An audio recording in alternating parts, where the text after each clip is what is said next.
Allez, on termine avec l'oracle de Gaïa. Allez, qu'est-ce qu'on a comme information avec l'oracle de Gaïa, s'il vous plaît? Allez, la numéro 34, le chemin caché. On vous parle du mariage de l'esprit et de la matière. Non seulement il faudra planifier les choses, mais il faudra agir en conséquence pour qu'on puisse atteindre les objectifs.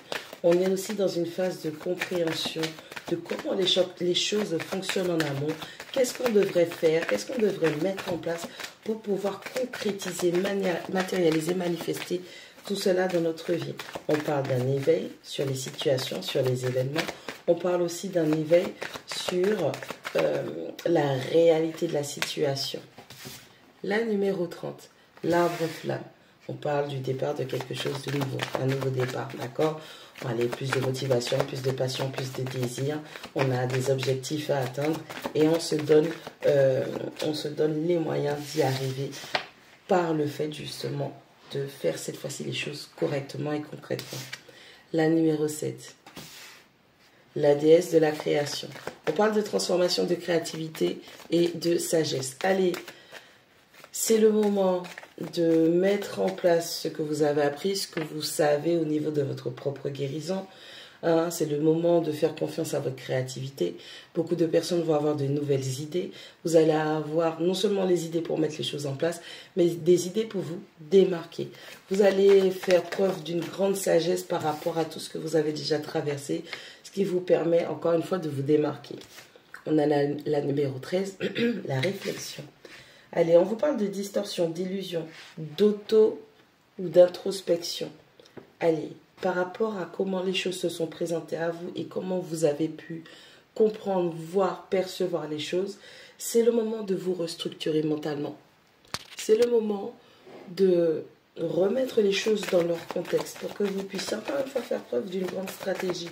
Voyez les choses telles qu'elles sont. Ne soyez pas dans l'illusion de « je voudrais que ce soit comme ça, alors je le vois comme ça ». Ne rajoutez pas, ne retirez pas. Prenez les choses telles qu'elles sont, dans leur vérité nue et crue, et faites avec.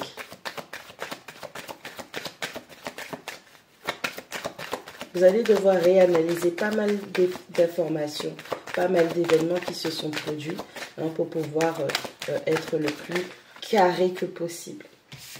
On a la numéro 31 avec Ganesh. Ganesh qui vous parle de purifier, nettoyer, enlever les obstacles qui sont sur votre parcours. Ganesh vous parle de la protection et de la guidance. Apprenez à vous faire confiance.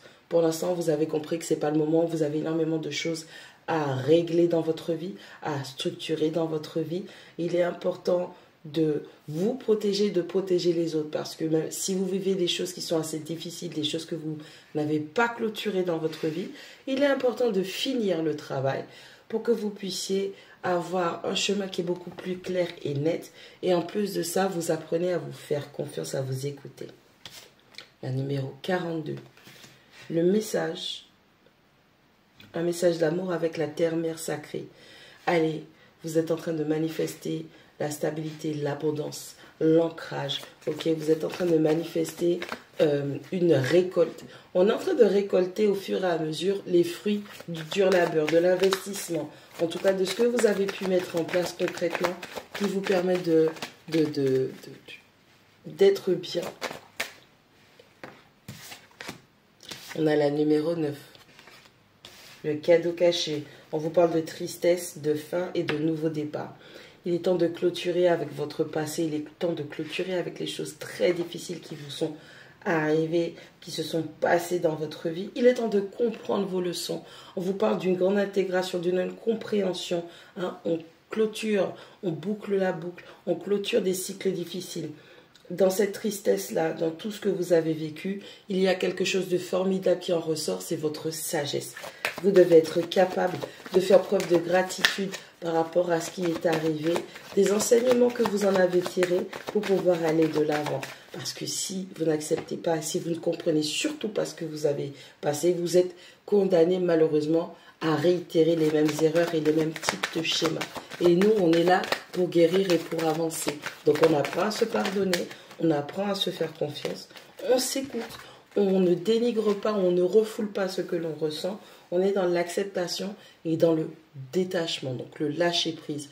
Bien évidemment, c'est quelque chose qui va prendre du temps, c'est quelque chose qui est assez compliqué quand on était très investi dans une situation, dans un événement ou ouais, dans une situation, peu importe ce que c'est. Donc du coup, le fait de lâcher prise, c'est quelque chose qui va vous demander au fur et à mesure l'acceptation de la situation, l'acceptation de cette fin. On a la numéro 35. On parle d'un amour perdu. S'abandonner, guérir et relâcher. Allez, il est temps de dire au revoir à votre ex. Il est temps de dire au revoir à cette ancienne situation. Il est temps de dire au revoir à ces anciens rêves que vous aviez par rapport à cet amour, que vous vous rendez compte malheureusement que vous avez perdu cet amour. Alors, c'est terminé. Il y a peut-être du rejet, il y a peut-être de l'abandon. On vous demande de vous libérer, de guérir, de vous permettre d'aller beaucoup mieux. On a la numéro 8 avec le lâcher-prise, les restrictions et les peurs. Arrêtez d'avoir peur et allez de l'avant. C'est votre crainte qui vous empêche d'avancer, de concrétiser les choses, d'être dans votre récolte, dans votre abondance. On a la numéro 16, la fin de l'hiver. Et on a la numéro 3, le 9 de cœur.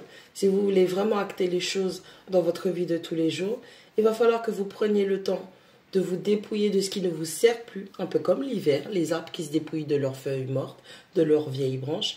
Il est temps pour vous de procéder à cette compréhension de vous-même par rapport à ce que vous avez ou ce que vous traversez pour que vous puissiez renaître de vos cendres, pour pouvoir être dans les concrétisations, dans la réalisation des choses, trouver votre équilibre et vous sentir en paix, ce qui accorde une fameuse protection, c'est-à-dire restaurer l'équilibre de vos chakras, de votre aura. D'accord? Tout ça là est en lien.